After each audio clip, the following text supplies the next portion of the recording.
Juma me ready, me me wana madinina, baya rati ne juma. Ama me nyane sem shira, sa from me a bibiara. Jeni je baje me so, no sande. Anonawa, ande mo shira wa. The Yankopon ase, wahwe yen abepem samre o mayente atenkamboni bia. Yeda yebusuafo siemfo nyina ase. Yeda ganafo ase. Yeda Yankopon ase. Siemfo wawo babia wo hweme. Bomodana nya daje kakra ne tie Ewrade asem. Ewrade asem a yede bro ene se Why ni o Kristo ni? Beye dan ye hu se nipa we oye o Kristo ni. E de na chese nipa no oye o Kristo ni. Walking kind Bible na chese oye o Kristo ni. Na obon se mo aso dem na chese oye o Kristo ni. Wo hye nkom na chese oye o Kristo ni. Wo nya yichire na chese oye o Kristo ni. Afi yanhwe ne asem no ka kire yemfa Kristo ni ho. Ye behwe yasem akinkan sem edikan ewo Acts chapter 11 verse 25 to 26. Then Barnabas went to Tarsus to look for Saul. When he found him, he took him to Antioch. And for a whole year, the two met with the people of the church and taught a large group. It was at Antioch that the believers were first called Christians. Asomafo ni nyuma eti du baako chichemu edionu num ne edionu nsia. Na ofi hɔ Tarso kɔhwehwɛ Solo. Na ohunu no ɔde no ba Antioka. Na wɔne asafo no betenai afinhyiemu. Na wɔkyerɛkyerɛ nkrɔfo bebree. Antioka na odi kan to esuafo ni din Kristofo. Na nkrɔfo no hwɛ wɔn mo nkyerɛkyerɛ ɛne wɔn mo ne yɛ ne sɛ ne wɔn si fa Awurade asɛm fa ɛne sɛ ne wɔn si kyerɛkyerɛ Awurade asɛm a wɔn sɛ nkrɔfo deɛ wɔn te sɛ Yesu Kristo pɛpɛpɛpɛpɛpɛ. Nti wɔn to wɔn din Kristofo. Hallelujah. Enti se wo pese wo hunu se obi ye o Kristo ni a ni edi kan hwe se owadaje wo Awurade asem ho owadaje wo Awurade asem ho Awurade asem ede na ode ye we o se Barnabas oni so wo mo kyerɛkyerɛ afi ne nyina no o mo nya adaje chini mantem wo nyina ede ana so ni Barnabas eye anti yefrɛ wo mo Akristofo ni edikan o mo nya adagye ema edom no o mo nya adagye kyerɛkyerɛ wo mo o mo nya adagye kyerɛkyerɛ wo mo spend time with God nya adagye ma Awurade edu pɛso ho sɛ obi yɛ o Kristo ni a ni edi kan hwe na adagye a wonyama Awurade ehia pa hwe adagye a wonyama Awurade hwe se na brabom nyina no odi Awurade di kan ewo ni bibia woyem se ni bibia oye bia onfa Awurade enni kan na ni business and edi kan dia onye okristo ni. Matthew chapter number 19 chapter number 28 verse 19. Kantri no mientie. Matthew asempa eti edionu wotwe nchichemu dunkron. Enti monkonkoye amanama nyina mesuafo. Monkoye amama nyina mesuafo. Mombo wonesu nhye eja ne oba ne hon kronkron di mu. Mommo wansu enhye eja oba ne hon kronkron di mu. Na monkyerɛkyerɛ wɔn sɛ wonni deɛ mahyɛ mu nyinaa so. Monkyerɛkyerɛ sɛ onni ne mahyɛ mu ne nyinaa so. Nna nyinaa de kosi wiase ewieye. Ne betima ye no osuani ne enipa a Awurade abɔ ne sɛ so. nti agidifo Yesu Kristo one wo mo edi nkra no na ono wakọ heaven akọka na agya no ho ewo ho na wagya ye wo ha no nia ohye ye ni sɛ ye fa na asɛm kɔ wiase afa na nyina na unkɔka asɛm no kɛkɛ wo kɔka ama nipa na tie no wa training no ama ono so abɛyɛ okristoni asoma na akɔfi ene onuanom siemfo sɛ yɛmfa asɛm no nante yɛde yɛ asɔre a yɛde Awurade asɛm nante yɛka Awurade asɛm yɛka no wɔ yɛdam yɛka no wɔ yɛfie yɛka no wɔ abɔnten yɛka no wɔ nkura ase ekrom babia yɛka Awurade asɛm na ohu nipa saa ana obetumi aka sɛ ɔyɛ okristoni hallelujah okristoni also ukuta Awurade asɛm okristoni yɛ obi a wone ne nkasa baako mienu a ɔnka Awurade asɛm okristoni ha mre bia Awurade asɛm no ɛdana no adentra yɛatwerɛ asɛm no wɔ nakomam eti ɔkasa baako mienu na Awurade asɛm ɛba eti Yesu Kristo ɔhye yɛn sɛ yɛmfa na asɛm no nkɔ yɛnkɔ ka no baabia manipa nyinaa ntibi na ne obegye di no yɛmɔ na su ɛwɔ agya ɔba ɛna onkonkron dim na fi yɛnkyerɛkyerɛ wɔ mo na ɔmo nni ne nsɛm so empre bebre no yɛnkyerɛkyerɛ ka asɛm no a nipa ne tie ya na wagye no collection no ɔkɔ dabi anya saa na Yesu Kristo ɔkyerɛ yɛn wɔse yɛnkyerɛkyerɛ wɔ mo na wɔ mo nso ɔmo mɛyɛ asuafoɔ ɔmo nso ntimi mfa asɛm no entu anamɔn Antioch yɛkyerɛkyerɛ asuafoɔ no na ɔmo nso de asɛm no tu anamɔn ɛna nea mehu ne sɛ bebre no mfa asɛm no nkɔ akyima bebre mfa Awurade asɛm no nante ɔbɔ bra bia ɔpɛ bia kɔsia da no pa no owia no ho nwa no akɔhyɛ asɔre dɛm na ɔsɔfo no so awia no ho nwa na abɛgye ne sika agu no bottom collection na ɔkɔ ne baabi ɔsɛ na Yesu ohu obubu ani no ɛde asɛm na esi hɔ so ohu obubu ani no pɛ sɛ wo pɛ sɛ den wo dante ɛde na menyɛ mawo eti ɔno deɛ onim sɛ ayaresa no ɛba enti ɔno deɛ ɔde ne nyinaa ayɛ sika pɛ ana ɔsrɛsrɛ na Yesu hu no na ɔka kyerɛ ne sɛ sorry fa okete na nante sa scriptures no ɛyɛ me de papa scripture no yɛ me de yie ɔse sorry o fa okete na nante wo yɛ okristoni a Yesu ka kyerɛ wo sɛ sorry fa Bible na ko ka Awurade asɛm na munya asɛm da bia mu di bɔne an mo dwane akɔhyɛ asɔre dɛm ana deɛ ana me sow seed ana spiritual father ana me yi tithe ana me yi connection Awurade won soma o saa di mu bia wɔse fa na asɛm no kɔ enne Yesu say yɛn kan kyerɛ sɛ sakyera wadwen obubu ani yehia ma no ane sɛ obetima asɔre no wanante na yɛhwɛ ade baako ansa na yɛasɛm yakɔ awiye ne me pɛse yɛhwɛ bie mu ɛwɔ asomafo nnwuma eti baako Njichemu nwɔtwe Acts chapter number 1 verse 8. Asomafo nnwuma eti baako nchichemu wɔtwe no mekenkan na mmom sɛ Honhom Kronkron no nya ba mo so a mubenya ahoɔden na moayɛ madansifoɔ Yerusalem ne Yudea nyinaa ne Samaria de akɔpem asase ano no ho a enipa wɔ soma no wɔn ma tumi na tumi no osisa tumi no ɛba ɛyɛ Honhom Kronkron no ɛyɛ dai ɛbɛma wasɔre waka na wode n'asɛm akɔ na wode kɔ Judea na wode kɔ Samaria na de akɔ wiase afa na nyinaa edi sese me wɔ Medina me hyɛ ase afiri Medina na me de akɔ Legon na me de akɔ Kokomremre, me de akɔ Kaneshi, me de akɔ Santa Maria,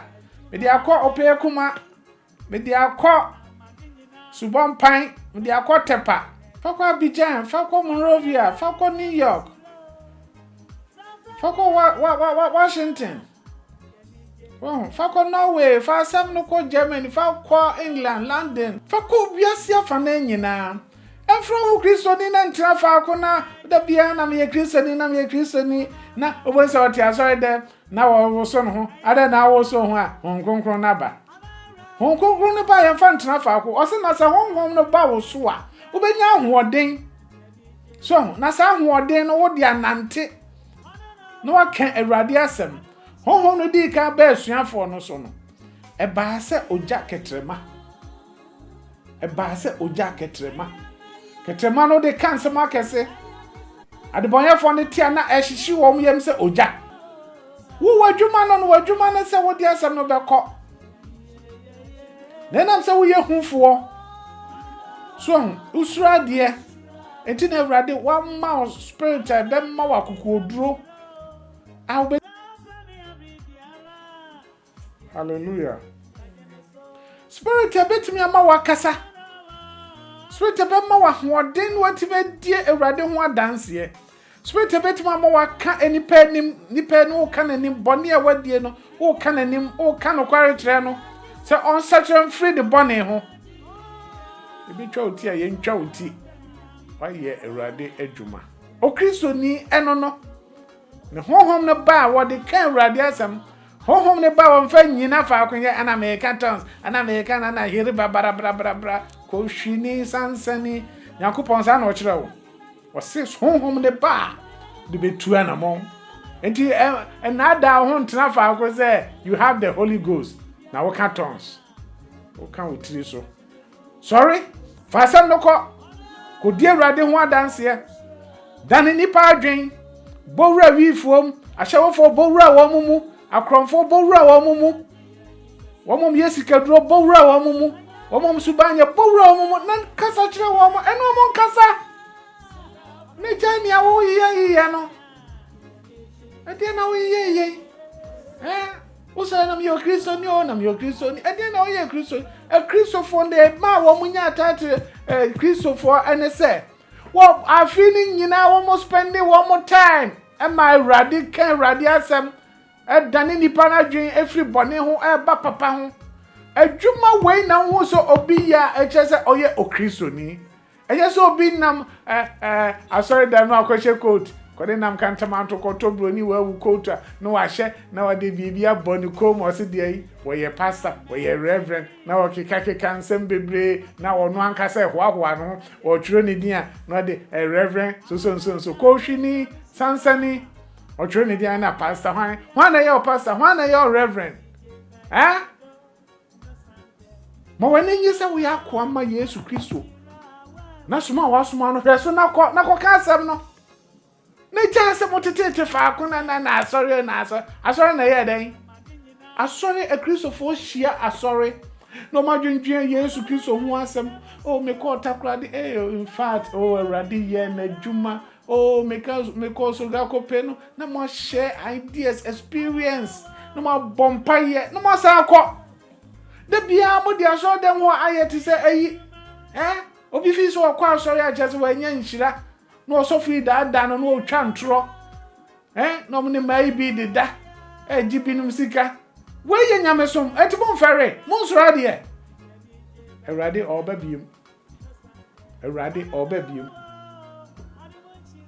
obabiem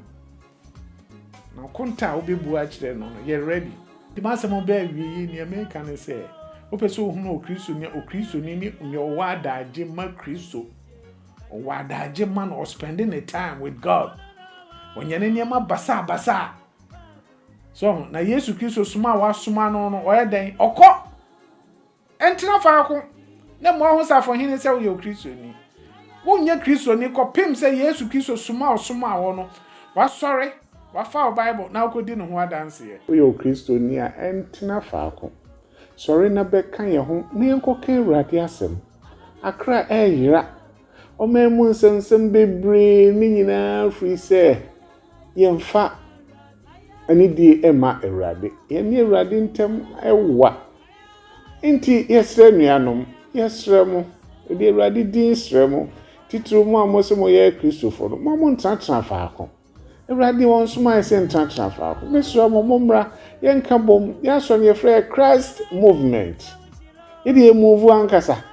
yɛntena faako Yesu Kristo nanamo yɛmfa Awurade asɛm no ni agro mesrɛ mo anuanu a mo so mo yɛ Kristofo no yɛdin ɛyɛ asɛe edin Kristo no ɛyɛ asɛe nti mesrɛ mo sɛ mo mpɛ sɛ mo papa anim gu ase sɛ mo mpɛ sɛ Kristo som no anim gu ase dia mesrɛ mo nsɔre waka mo mmra baabi a mo bia mo nka nkyɛ ne mmra ne mɛka mo ho na yɛnkɔ kan Awurade asɛm sisi yɛ mpaebɔ a yɛbɔ ne sɛ nka sika ɛwɔ hɔ a ne yɛbɛyɛ ne sɛ international service wei Kristofo wɔ mu na nka yɛagye adwuma no na nka mo nante ɛkɔ kan Awurade asɛm so na bibi kakra benya ma ɔne ade aba wɔ mo mesrɛ mo saa de ehia paa ehia mesrɛ mo Kristofo mpanyimfoɔ mmeranteɛ mmɔfra obia yɛnka mmom na yɛnhyɛ aseɛ sɛ yɛbɛdi Yesu Kristo ho adanse papa ama nipa ehunu sɛ ampa Yesu Kristo ɔte ase no kure ni ɔte ase onu owuye na ɔsɔre yɛ ɔte gya ne nsa nifa so na emre bia wodi ma yɛn ɔne deɛ sɛ yɛbɛtan no mfa no ho ɔno ne deɛ nso obedi ama yɛn enti yɛn nso nti obi yɛ papa bɛkɔ so adi no bɔne saa daabi ɛyɛ akwasi broni ɔsɛ enough is enough bɔne a wadi no a ɛyɛ twa so na bra bɛka yɛn ho ne nkɔka Awurade asɛm ana baabi a wo bia kyerɛ yɛn yɛmɛka wo ho ne nkɔka Awurade asɛm na Awurade asɛm no enimu o sɛ Awurade asɛm no edimu because also ɔne ɔkwan no kware ana dan ɛnkwa ɛnam ɔno nko ano so ne yɛbɛkɔ agya ne nkyɛn sɛ yɛgyidi sɛ atemmuo wɔ hɔ yɛgyidi sɛ dakoro yɛbɛbu akonta deɛ a ɛnam saa papa no so nko ano ne yɛbɛkɔ agya ne nkyɛn ɔde fa baabi a ɛmfa obi ɔbɛka sɛ yɛyɛ na ɔkɔ agya no direct ɔntimi nkɔ agya no direct ɛnam ɔno nko ano so ɛntimi srɛ mo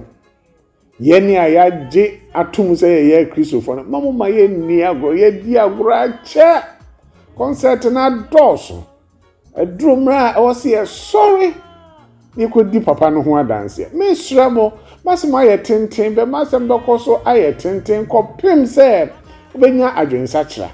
sɛsi abɔne akɛseɛ kɔ so nyinaa bɔhu a asɛm yɛ Kristoni wobɛhu a meyɛ Kristoni na wabɔ na asɔre din ana mekɔ asɔre wɔ ha ana meyɛsei wɔ ha ana meyɛsei wɔ ha egu yɛ anim ase dodo mesrɛ mo nsɔre na kyɛ sɛ baabi a wɔ bia yɛde yɛmfa ho baabi a wɔ bia yɛbɛtoa wo so na yɛne wakɔka Awurade asɛm ehia yɛ papaapa na Kristo som no emre enye nimonyam kakra na afei die edin no ɛsɛe dodo yɛsrɛ mo anuanom yɛsrɛ mo yɛdɔmo sɛne Yesu Kristo ɔdɔɔ yɛn no so na otimi wu ɔde no nkwantwa aso ma yɛn no etu obi dɔ na ɔdɔ no bia na ayɛ den so wontimi no bi dia ɛne edin no enyusu sɛ woyɛ Kristoni ɛne sɛ wo bosom din na abɛbɔ abɔ na sɛ woyɛ Kristoni paa dia ma yɛnhunu sɛ Christ movement na CM yɛnuane because yɛnuane Kristofo yɛnua ɛne Kristofo nti sɛ woyɛ Kristoni a ma yɛnhunu na yɛnhunu sɛ yɛnuane ma yɛnhunu sɛ yɛnuane na yɛne ɛhwimom na yɛnyɛ adwuma no sɛneɛ ɛsɛ na ɛfata yɛda bonse ohwehwɛ yɛne a yɛwɔ Santa Maria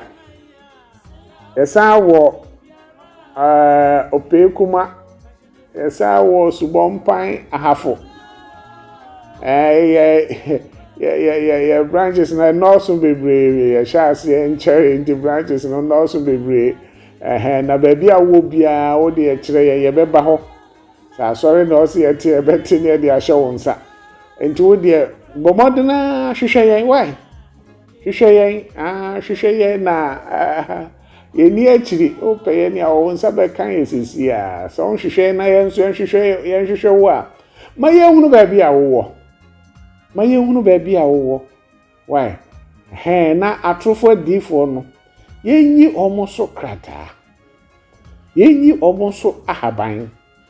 yenyi wo mo to na nipa hunu se Yesu Kristo untimi ne ho few efew die yedi wo Yesu no adolso dodo adolso ana wo mo kwa asori nso na eye saade no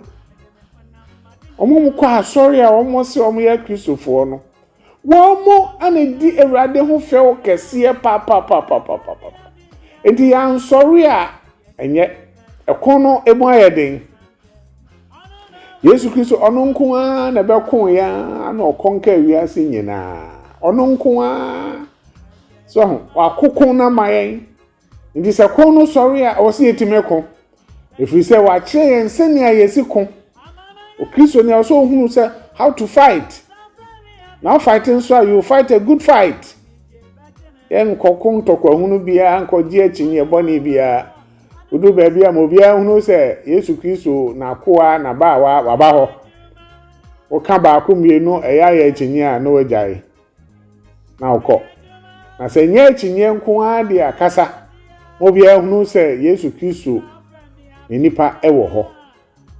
hallelujah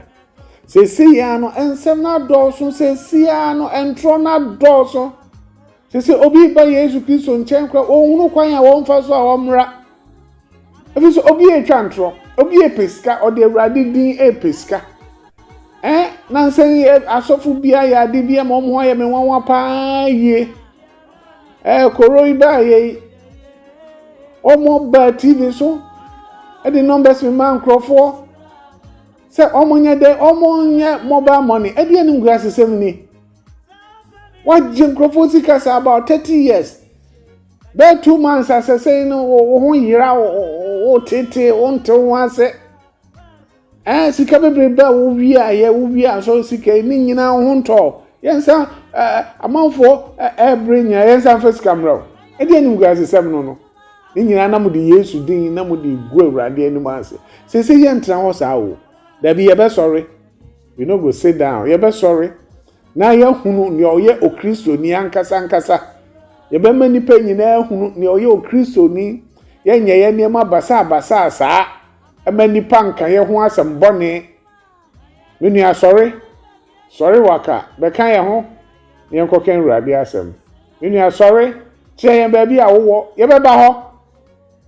ba ho asem ye de ko ba bia asem na wati asem na tia but say de ye de ba no foforo kra asem no ba no foforo kra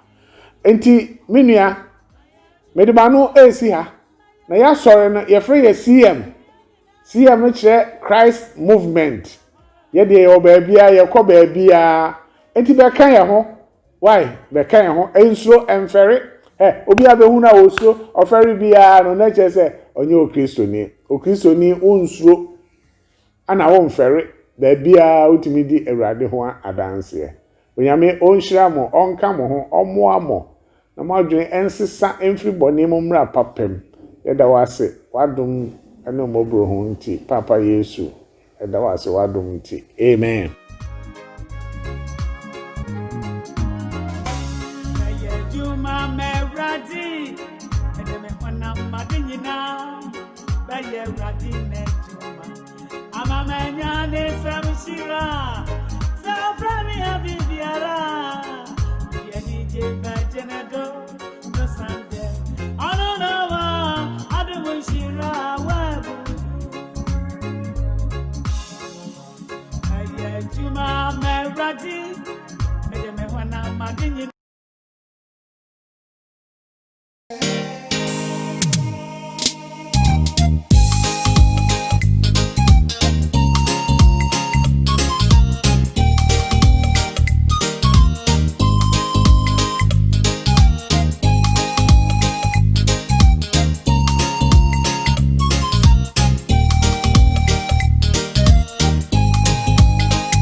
Wow,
Yesu ya wo